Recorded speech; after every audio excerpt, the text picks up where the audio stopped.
Welcome to the YouTube Sports Network. This is not a tarot card reading. This is a video for YouTube purposes with the intention of talking about Cody Bellinger. It's been a little bit since I've been on here. Looks like a tarot reading, right? Tarot card. Is that what how do you pronounce it? Got my candle in the corner. Kind of has that, Lexington, Kentucky feeling. When I was there, it has that brick wall. Although there's no fireplace here, we can probably convert this into a nice little makeshift synthetic fake firewood or place or whatever you want to call it. Okay, last time I've been here, I wasn't standing in this spot and it wasn't looking like this. It took 2 weeks of renovations. 2 weeks of renovations working on the studio. So here we are, reopening. Got this whiteboard that I'm proud of. It's a makeshift board. It was a project. It was something that it was in my mind and became actually here, birthed into the reality. You know what they say, if you can see it, you can believe it. No. Seeing is believing. And that's because if you can see it in your mind, then you can make it happen in reality. Something like that. There's probably more depth to that, or at least more accuracy in my statement. But what I want to get to is what's on the board. This is a couple weeks ago I did a video about Cody Bellinger, how I said this is why he opted out. This is the origin story of his opt-out. Something along those lines. This is the origin story of his opt-out. And I said, I'm going to make a video within the next few days about where I think he's going to sign. This video is not a few days later, it's a couple weeks later. Not a few, I don't want to say a few, it's like in between a few and a couple. It's in between a couple and a few weeks. And here we are. The Cody Bellinger free agency list of teams who I think are going to be interested in him, maybe contacting him, communicating with him. This is it. So before I get into it, real quick, let's recap why we're in this position or why he's in this position. And by the way, I can't wait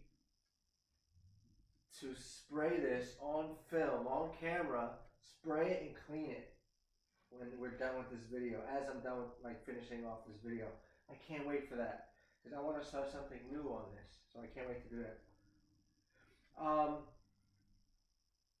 Everything's over there, right? I got my stuff. I got my spray and I got my paper towels somewhere ready to go.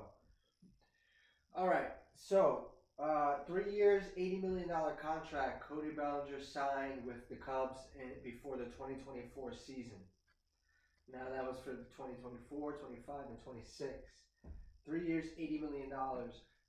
That is $27.5 million. That is $27.5 million. And then the third year is $25 million, right?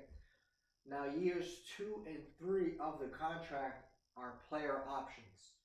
So it's up to Bellinger to decide if he wants to come back at the salary that he's going to be making for that season.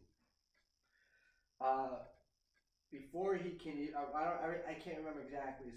But before he started play in his second year with the Cubs on that contract, he became a New York Yankee. He got traded to the Yankees before the season. But before he signed that Cubs 3-year, $80 million contract, he signed a 1-year prove-it deal with the Cubs for the 2023 season after being non-tendered late in the 2022 season following year. So after the 2022 season, the Dodgers non-tendered Bellinger. So at that point, they essentially made him an unrestricted free agent after being a restricted free agent, essentially. His rights were still exclusively owned and held by the Dodgers.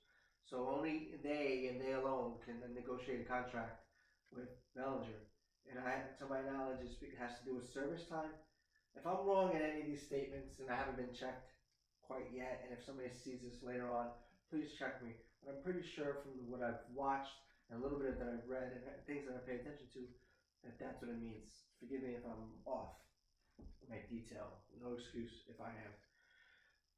But he was non-tendered a contract by the Dodgers, so that to my knowledge, it's a quality. They didn't offer him a qualifying deal, right? And that is, to what I understand, to be $22 million is a qualifying offer. And if a player, I believe, doesn't take it and signs with another team, that the team that offers the qualifying offer to the player actually gets who extends the qualifying offer. So the team that still has ownership over the player, I believe that they get draft pick compensation. And I think that if they don't want to extend the qualifying offer, that it allows them to have more money in the competitive balance. Because I would wonder, why wouldn't they want to extend the qualifying offer to receive draft pick compensation? But then again, that would just mean that they don't want that player definitely not coming back. Because if it's $22 million qualifying offer, I'm pretty sure, then that would mean that Bellinger would be getting a $5 million raise from the season he just had, and he didn't have a very good season at all. I'll grab the notebook. I'll get the table over here, but he didn't have a very good season at all. He was declining. He had rookie of the year, and then 2 years later he won MVP for the Dodgers, and he came onto the season. I think he had like 47 homers in that third year. I have it over there. Then he started declining. Yeah, the shortened season, blah blah blah, this and that. But then, just before that, I believe, in the season after that, 2 seasons after that, 2021 and 2022, did not go very well at all for Bellinger. So much so that the Dodgers, like I said, non-tendered him a contract. Non-tendered him, and he became a free agent. And the Cubs were willing to bet, and they were able to take the chance, and any team at the price tag you would have got him at, it would have been worth it for 1 year. It was $17.5 million, which was a $500,000 raise from the from the salary he just made prior to that with the Dodgers in 2022. So Bellinger's salary was increasing steadily, and it happens a lot when you first come into the year. And even if you do amazing and win an award, you're still going to sign when you go to arbitration or pre-arbitration. I'm pretty sure it's arbitration. I gotta really hit those details. But what I'm saying is, you basically, it's like the team has still a lot of say in what you make, and they control in the first couple years of your service time a lot of what you make. And most of the time, a lot of these guys make less than $1 million with the first couple seasons. Some teams now just don't even want to keep going to the drawing board after each arbitration year, and they'll just give you a nice long-term deal that looks amazing in the beginning. It really is, because if it doesn't pan out, it's beautiful to get all that money, but it sucks to not pan out. So I would hate to get it on those terms or circumstances. But it is guaranteed to you in baseball when it's looking like that. Most of the time, unless there's opt-outs, it's different type of stories, buyouts, and what's owed to. But the baseball contracts are guaranteed. So, jeez. So I was such on the train, and then I just jumped off the roof like small legs to another topic in a way, or lost thought. Like, what am I here? But come on, I gotta regain this. I can't believe the brain can just zap out for another thing. I'm pretty sure it had to do with qualifying offer. So Bellinger, this would be fun to follow if I got it right or not. If somebody's watching, did he get it? Did he get it? Shit, it's close. No, not what. Yeah, he did. He got it. Good. No, but yes, Bellinger, 2021, 2022, had down seasons. Signs oh yeah, when you're some guys get contracts. Some young kids get contracts and then bypass going back to the drawing board these contracts. And these players, these organizations especially, know these top players. Some get that. Not everybody gets this, but recently it has been. Maybe the last 3-4 years, but you've seen these guys getting locked up. These prospects with very little major league, very small major league resume. In fact, some barely have any before they even signed that big deal. And Roman Anthony is one of the latest cases with the Red Sox, who signed where is it here? 9-year, $130 million contract. So they didn't even. He just completed his first season in the majors, which was cut short. Came up as a call up a little later, and then he got hurt near the end. So it wasn't even a full season. But before even that, he signed a 9-year, $130 million contract.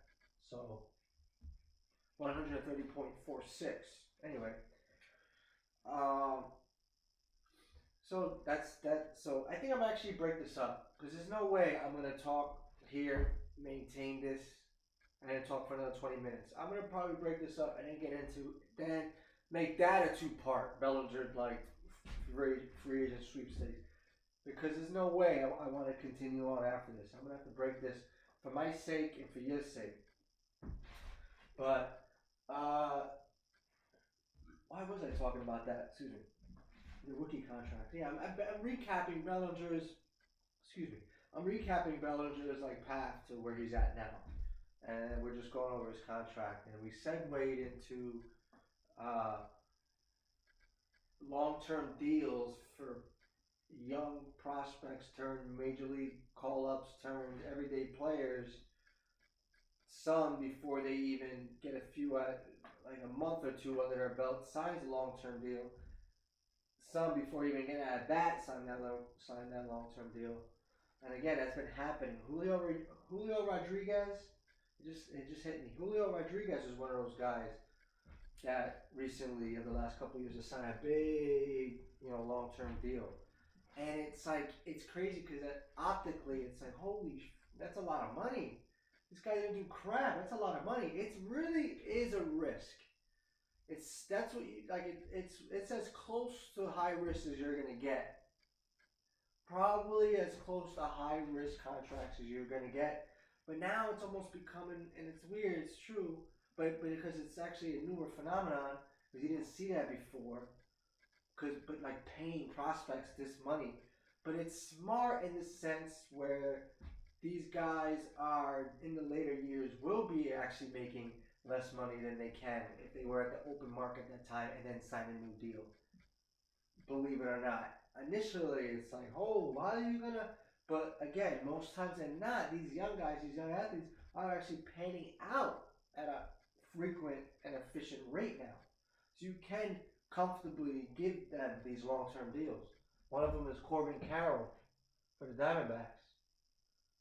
8 years, 111 million. Love that. Those figures. 8 years, 111. He signed that in 2023. So, I mean, he's done phenomenal. If he keeps doing what he's doing now, and he's not even going to be like that advanced in age at 2030. I mean, I don't know. I usually write. Oh, he's 25 now.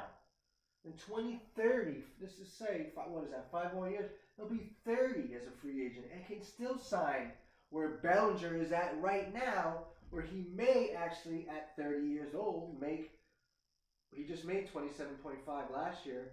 He opted out with the Yankees, which would be $25 million next year in 2026. He opted out, become a free agent. Because he's about to earn at least $28 million a year at 30 years old right now. Doesn't the market always go up? So that would mean that Carroll's in line for even a bigger payday, which would be what, 35 at that point, maybe in 5 years? He would be with like the equivalent, possibly. $28 million now, $28 million now per season is $35 million a year in 5 years.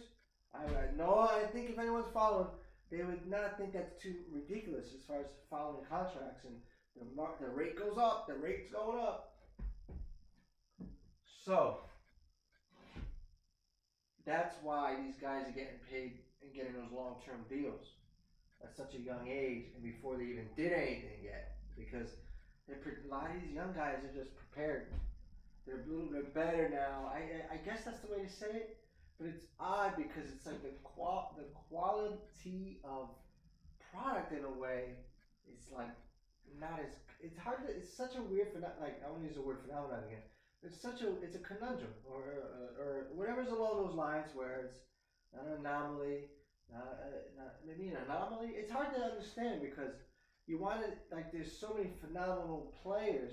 Not phenomenal. So many great players, like super talented players. But it's like, but then you can also argue that the quality is down, and yes, the velocity is up. But like guys don't pin like it's like the potential and the talent is I guess you can say is exponential or at least higher than it ever was, but it's just a different game. It's just like, but you see less success with that perceived talent. You see less efficiency and less success. So that's what makes me feel like, what are we talking about here? Because we were so used to higher batting averages and still seeing homers and just good baseball being played and amazing catches and amazing throws, more action. So what do we? It's like it is a computer game. It's like a simulation. It's like we're seeing it play out more than ever. And how the games are just not, I guess not, yeah, managed with the bullpens and the arms now. Everything's a calculation of percentages. But the game is still baseball. You know, you can still win old school. You know, I mean, I don't know how analytical the Blue Jays are. Some will say they are, and some will say they aren't, or they're maybe lacking, or maybe they're on top of their game. I might have heard both in the past. Maybe I'm misconstrued or misinformed, but uh, they got to where they got to. I mean, maybe that's the analytics right there, but then again, it's just good baseball players. Like you can look at it as stats and analytics, which it is, but you can also look at it as like put yourself together a lineup that has guys that will actually not like will have intention to put the ball in play, make contact with pitches that are in the zone, lay off pitches that are out of the zone, protect the plate with two strikes, you know, like sacrifice power for action or putting the ball in play. Like that old school approach does work. And that's why you can still score runs, and which the Blue Jays did at a high rate, and you could still have a good slugging percentage, which I think the Blue Jays were 7th overall in baseball in slugging, if I'm not mistaken. That's what I'm saying. So it's like, and that's because what? Believe it or not, singles and doubles add a lot to a slugging percentage. Because slugging percentage is, well, shit, I was about to just do your OPS. Slugging percentage is your batting, your on base percentage plus your slugging. No, that's OPS. Your slugging percentage. Oh man, what's the calculation? What's the formula for this one? All right, this is what makes me get the job or not. Oh come on, we're hinging on this. This might be it. He's doing well so far in the first 18 minutes and 5 seconds. Does he know what the calculation or what the breakdown is of the equation of a slugging percentage? Okay. I know it has something to do with you add up a single, a double, a triple, and a homer, right? You add up how many bases. It comes down to total bases, I believe, divided by at bats. Am I bugging out? It could have. I think it has to do with total bases and at bats. So, if it is that, then that means that when you hit a single, and especially when you hit doubles, you're getting 2 bases on a double. You're getting you're getting 1 base on a single. Believe it or not, you can have a lot more doubles and a good amount of more singles and doubles than a team that can outslug you in homers by a good amount or a decent amount. At least you can. Let's just say you can still have a higher slugging percentage than a team that has more homers than you. So a team like, yeah, if you are really high on the list as far as homers, like way above a lot of other teams, so you can separate yourself to the point where you maybe be unreachable. Like it'd be tough to surpass you. Somebody would have to have not too close to you in homers, but a good amount, and really have a lot more doubles than that top team. A lot more like, well, mostly doubles or singles. Mostly doubles because you need to make up ground. You following me? Are we following? So what I'm saying is old school baseball, like, so yeah, so I think that's what it is, doubles and triple. I think it's your total bases. I almost jumped. It's your total bases divided by at bats. I'm saying old school baseball is actually can manufacture runs and believe it or not, a good slugging percentage. But That's what I'm thinking. Is that how the Blue Jays team was constructed for their World Series appearance? I mean, they are a lot. That's the thing to me is what's bugging me out is that they literally are a lot of the same players that they had over the last couple seasons that you've seen in spurts, especially last year. Addison Barger was there last year. Nathan Lukes was there last year. I mean, they had this guy named Alan Rodon, who there's a guy named Alan Roder in town, not this town, or maybe this town. It could be a different town. Either way, I know a guy named Alan Roder. And I always like thought to my, I don't know if I texted to his family or his son. Not that it was a big deal, but I thought it was so cool. And he's bat lefty, and I'm like, oh, wow, that reminds me of him. Long story short, I remember he was a part of the team. He got traded this year, I think, to the Twins. Sorry, I went on a little tangent. But I'm like, damn, I mentioned names. I'm dropping names, and maybe I should be. Not that it makes a big difference. Good people, though, by the way. Uh, but yeah, they had. I guess I'm trying to name players. But last year they had Barger. They had, they had. They didn't have IKF. This is IKF's first year with them. But they had a lot of the same guys from last season that you are there now. I named two guys, and now it's like, oh yeah. Well, they obviously Vlad, obviously, and Bichette. Who else is there? I mean, no, they traded for that guy Joey Loperdifo, right? I didn't even see him on the postseason roster. They signed Anthony Santander, right? So that was a new addition. So they added some guys, but what I'm saying, Andres Jimenez, they traded for, or they either traded for, or they signed. I think they might have traded for him. I think they traded for Andres Jimenez. So like, he added some faces for sure, which is goes to show you it was a good impact. But and George Springer had like has been there for a couple of years. He had a resurgence at the plate. So it's like, I guess that overall, Springer, you have good players, like three really good players. Like Springer had a great season. Vlad and Bichette had great batting averages and drove in at least 90 runs each. Right? They didn't have a lot of homers. Like slugging percentages weren't off the charts, like 500s, but they were high 400s. I'm pretty sure for both of them. And so you have run producers there. Then you had a lot of guys to extend the lineup with guys that just, Ernie Clement, my boy, one of my favorite baseball players in the league. I mean, this guy's been on That's My Guy list. Oh, no, right. It's on a different board. That's My Guy list. Ernie Clement, my favorite name in baseball. Ernie Clement. He also reminds me of somebody else. But that's my guy, Ernie. And what I'm trying to gather, now I'm rambling, but what I'm trying to gather is that, man, I'm really went off. We were talking about the contracts, Roman Anthony contracts. I said that was like the 12-minute mark, I think, and I was like, I'm gonna stop it here because I'm not gonna even tell you what team's Bellinger. Can you imagine if I started now? I'll tell you about Bellinger's deal. We're just learning. We're just recapping. It went from recapping Bellinger's contract. Wow, and him being non-tendered, and then it went from, I think, talking about players that have gotten really high earning deals at such a young age by not proving much, right? And I was trying to go into that, and but saying how these athletes now are like better than ever, and then questioning the product, like saying there's so many great players, but it seems like the quality is down because the efficiency and the numbers are not really there, but the potential and it's all there. It's crazy. But these players really are a product of their time. I had a thought not too long ago that these guys really can't choose their eras, obviously, and however the era is when they walk into the league, that's what they're used to and accustomed to, I guess. And only every now and then you see the clash of the old school or the older way of doing things with the newer way. But now this might be one of the bigger jumps in baseball in a while. This analytical, go for the highest outcome possible at bats. Right, home runs are better than striking out is better than a ground ball, and because I guess when people are on base, that's the case. I don't know. I think that's one of them.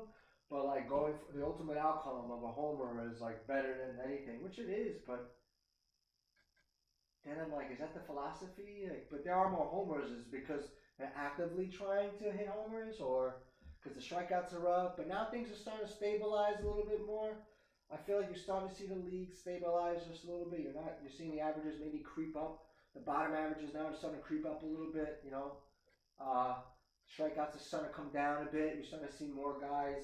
If you start looking at rosters, there's more guys. You're seeing guys that are close to having more walks and strikeouts, or just close. Maybe have a little bit more strikeouts than walks, but it's starting to cut down. Not as many guys strike out at 100 times a year now. You're starting to see that come down a bit. So Cody Bellinger, in fact, has struck out less than 100 times in the last 3 seasons. So we're gonna the perfect time. I'm gonna stop. We're done with the contract talk for now. Well, I'll get into the next part of the really where I think Bellinger might wind up. But I haven't been here in a few. This is about contracts and damn, we really went off on contracts. Thanks for listening. We'll talk. I'll be right back. Welcome to the YouTube Sports Network. Like I said, thanks for listening. Thanks for if you can comment, if you can like. I really just went on this nice long ramble. So just if you really listen to the words, I really was saying something, I believe. I can recap. Anyway, talk to you soon.